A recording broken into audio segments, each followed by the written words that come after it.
Okay, सो आज हम करेंगे mole to volume. Mole to volume. Mole is given and you have to find out the volume. कौन सा formula use करना चाहिए? Mole is equal to volume upon molar volume, that is 24 decimetre cube. Okay, तो हमें क्या दिया हुआ है? मोल दिया हुआ है, वॉल्यूम चाहिए ना। तो मैं क्या करूंगा, 24 को वहां ले जाके मल्टीप्लाई करा दूंगा, तो मेरे पास क्या आ जाएगा?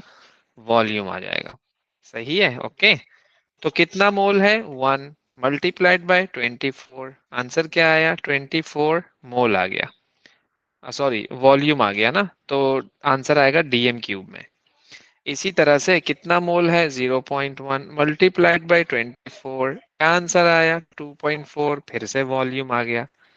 क्या कर रहा हूं मैं यहाँ पर? Basically 1 is the mole, 24 is from the formula, and I'm getting the volume in decimeter cube.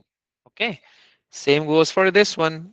Mole आपको दिया हुआ है 0.1 multiplied by 24 फॉर्मूले का, और आपके पास वॉल्यूम आ रहा है।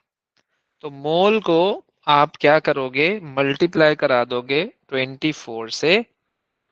मोल को मल्टीप्लाई करा दोगे 24 से, तो आपको पता लग जाएगा वॉल्यूम। अच्छा, वॉल्यूम के फॉर्मूले में एमआर का कोई काम नहीं होता। आपको कोई भी फॉर्मूला दिया हुआ है, जैसे कि ये, इसमें एमआर का तो कोई काम ही नहीं है, बल्कि हम इसको किससे किससे मल्टीप्लाई करा रहे हैं? मोलर वॉल्यूम से। किससे करा रहे हैं? मोलर वॉल्यूम से। यहाँ पे मॉलिक्यूलर मास निकालने का कोई फायदा नहीं है, और ना ही हम निकालते हैं। सही है?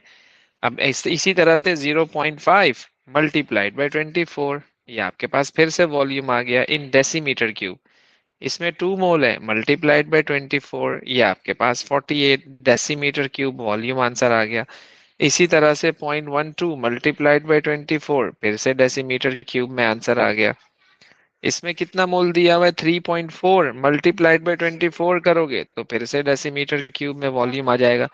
तो मोल मल्टीप्लाइड बाय 24, तो वॉल्यूम इन डेसीमीटर क्यूब आपको ऐसे ही 0.1 मल्टीप्लाइड बाय 24, फिर से वॉल्यूम आ गया आपके पास 0.0040 मल्टीप्लाइड बाय 24, फिर से आपके पास आंसर आंसर आ गया डेसीमीटर क्यूब में। ओके, तो मोल से अगर वॉल्यूम पे जाना हो, तो आप मोल को किससे मल्टीप्लाई कराते हो? 24 से मल्टीप्लाई कराते हो। सही है?